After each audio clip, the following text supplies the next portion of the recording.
చంపేశాడు.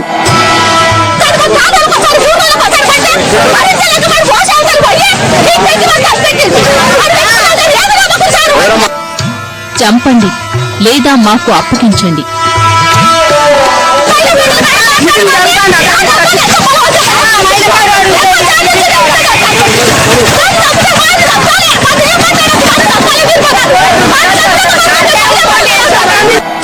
కళ్ల ముందు జరిగిన ఘోరాన్ని చూసి చలించిన మహిళల్లోని ఉద్వేగానికి ఇదే సాక్ష్యం.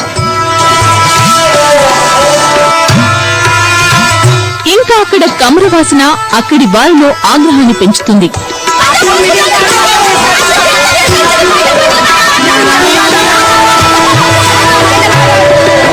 వారి ఆవేశానికి కారణం ఇదే. ఓ అమాయకురాలు అగ్నికి ఆహుతైంది. కళ్ల ముందు కష్టం చెప్పుకునేందుకు వచ్చి ఆ వెంటనే ఇలా మాడి మసైంది. కల్పన తన పిల్లలను చూసుకుని బతుకుతుంది. తన పిల్లల కోసమే అన్నీ భరిస్తుంది. తన జీవితం నాశనమైందని ప్రతిక్షణం కృంగిపోయింది. చివరకు ఇలా అగ్నికి ఆహుతైంది.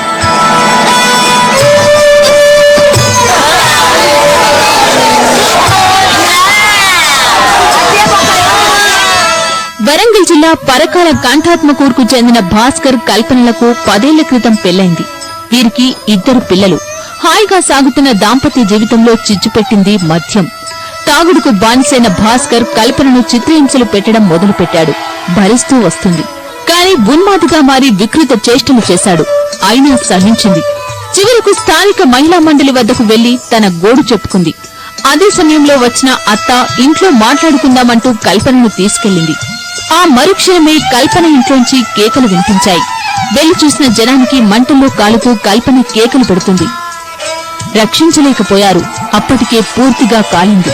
అగ్నిమాపక దళం వచ్చి మంటలార్పింది. అత్త, మామ, భర్త అప్పటికే పరారయ్యారు.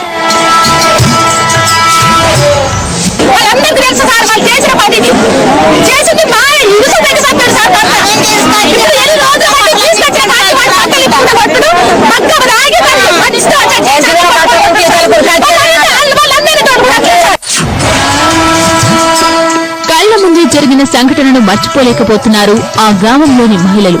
ఓ నిండు ప్రాణం అగ్నిలో ఆహుతవుతుంటే తట్టుకోలేకపోయారు.